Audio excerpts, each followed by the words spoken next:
Morning सगळ्यांना, शुभ सकाळ. सकाळच्या 9 वाजले तर बघा असं मस्तपैकी बापूंचा म्हटलं थोडासा समाचार घ्यावा, कुठे गेल्यात बघा. कुठे चाललाय स्वयंपाक आज मस्तपैकी हुलग्याची भाजी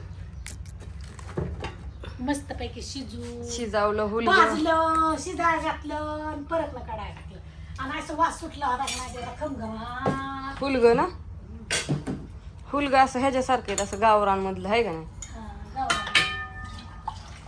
हुलग गावरान बघून हुलग जर आणलं ना ते छान वास येतो. तुम्ही का बाहेरनं भिजल्यापाशी तुम्ही काय करीत जा, शिजून भिजवण्यापाशी शिजून ती भिजावलं का नाही त्याचं जे लाल पाणी जे असतं का नाही ते अडकवून सगळं जातं.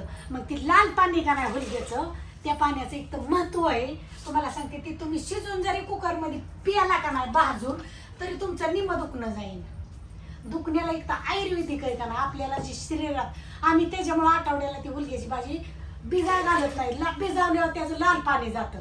मग ती लाल पाणी ते खास आपल्या शरीरासाठी ही या, त्याच्यामुळं भाजायचं आणि ते शिजाय घालायचं आणि तसंच काढा टाकायचं, ते पाणी ओतून द्यायचं नाही. त्याच्यामुळं तुम्ही काय करायचं, आयुर्वेदिक आपल्याला ते औषध आहे. तुम्ही जरी 1000ची गोळी घेतली तरी ती तुम्हाला 1 कप जरी प्याला ना हुलग्याचं कडण, तुम्ही मीठ टाकून मीठ टाकवा.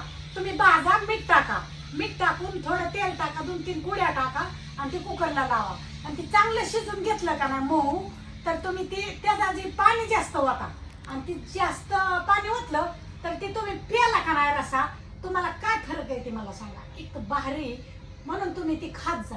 आणि हुलगं गावरान म्हणजे बारीक, मोठा हुलगा आणायचा नाही, छोटा छोटा असतो पण आपलं हुलगं दाखवली त्यांना हायत का नाही.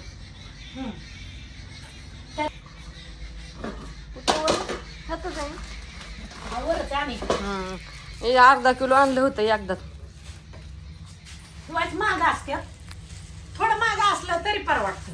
आणि हो काही छोटा हुलगा, हो काही छोटा हुलगा, तर हे हुलगं तुम्ही खात जा. छोटं छोटं, मोठं हुलगं थोडं हायब्रिड असतं, पण बारीक जी असतात का नाही गावरान असतात. आणि मटकी मोठी जी असते का नाही हायब्रिड असते, बारीक जी असते का नाही ती गावरान असते. तुम्हाला कुठं बी दुकानात मिळू शकते.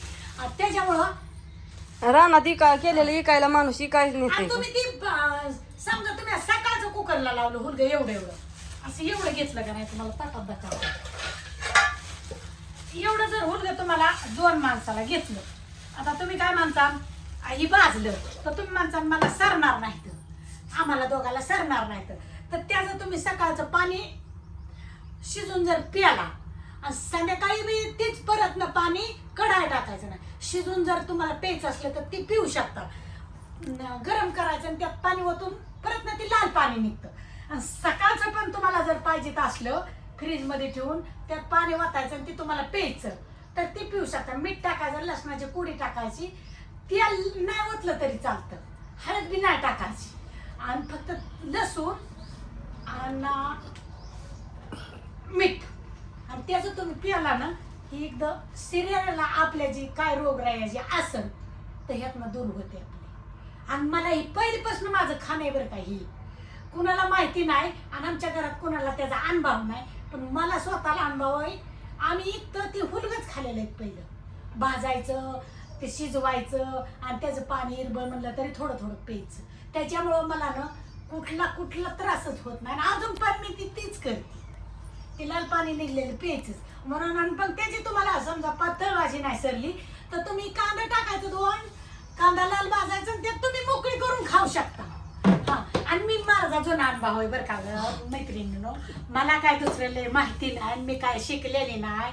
मला जेवढा माझा अनुभव माझ्या ह्याचा आहे ते तुम्हाला सांगू शकते. आणि कसं आहे आपल्याला साधं सिंपलच सांगा येतं, मला लय भारीतलं सांगा येत नाही. आता इतिहास लय पुढं गेलेला आहे, पण मी मागचा इतिहास सांगते, पुढचा इतिहास सांगत नाही. मी काय शिकलेली नाही, सवारलेली नाही, मला काही अभ्यास त्या पुस्तकातलं बघत नाही, मी काय नाही, माझा स्वतःचा अनुभव आहे. ह्याचं माडगं जर पहिली माणसं माडगं ही भाजायची, दळायची, दळून माडगं करायची, पत्तळ मीठ टाकायची थोडा आणि गूळ टाकायची, आणि ती वैरायची, आपण कसं वैरतो घरा, आणि ती चमच्याने खायची. ती माडगं खाली की त्यांचा आजारच बरा व्हायचा. हे मी अनुभव पाहिलेला आहे, म्हणून मी तुम्हाला असं कुणी सांगू बी शकत नाही. आणि माहिती जर असेल तर हे सोशल मीडियावर कोण आहे, मी आहे म्हणून मी सांगू शकते तुम्हाला, दुसरं कोण आहे. आणि मला कमेंट करून सांगा तुम्हाला ह्यातली अजून माहिती देणं हुलग्याची.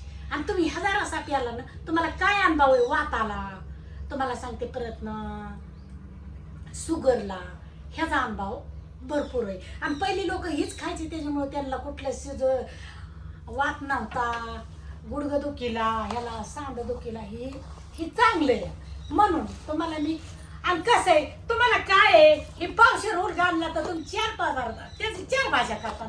हे काय तुम्हाला लय मी माग औषध देते का नाही. आणि आपली रोजची भाजी तशीच मी करते, तुम्हाला पण सांगते. आणि खरंच मैत्रिणींनो, तुम्ही त्याचं ज्याला लय आजार आहे का नाही, जे आजारी माणूस आहे का नाही, त्याचं हुलग्याचं पाणी करून मीठ टाकून तुम्ही तेल सुद्धा टाकू नका, लसणाच्या कुड्या त्यात गावरण टाकून तुम्ही पिया द्या. आणि तुम्हाला त्या माणसाला तुमचं जरा कसा अनुभव होईल. हा, आणि माझी माहिती एवढीच आहे, तुम्हाला सांगते. झालं. बाय सगळ्यांना. माहिती सांगून आणि ती आता भाजी केली म्हणून माझ्या इथपर देण्यात आलं, नाही तर माझ्या देण्यात येत नाही, खरंच नाही येत. मला एकदा देण्यात आलं का नाही, मी तुम्हाला सांगू शकते. सगळं मी काय देण्यात ठेवून तुम्हाला सांगत नाही, देण्यात येईन तसं असतं मी का? देण्यात येईल तसं तुम्हाला सांगते. माझा अनुभव जुना सांगते, माझा काय नवा नाही, काय नाही, मी शिकलेले सांगत नाही, काय नाही, पुस्तकातले सांगत नाही, काय नाही, फक्त माझा जुना अनुभव तुम्हाला एकदा सांगते. आणि ह्यातनं तुम्ही आजारी माणसाला हुलग्याचं कडण पेयाला द्या. हुलगं शिजवायचं, त्यातलाच तुम्ही पाणी देत जा. आणि असं काय काय बरंच माहिती, प्रत्येकाला माहिती बरं का, जुन्या बायांना प्रत्येकाला माहिती. भात शिजाय घालायचा, पाणी उखाळायचं. शोभा मावशी कुठे गेले का पाठीमाग गेले? आवाज इकडे गेले. म्हणलं भात शिजाय घालून चला, आम्हाला पण रानात जायचे, उरकायचे. बापू तर गेलं वाटतं व्हिडिओ काढायच्या आधी. जाऊ द्या, मस्त मस्त असं छान वातावरण झालंय. ज्ञानेश्वरी आले की मावशी? नाही अजून आला. सुद्या बाय सगळ्यांना.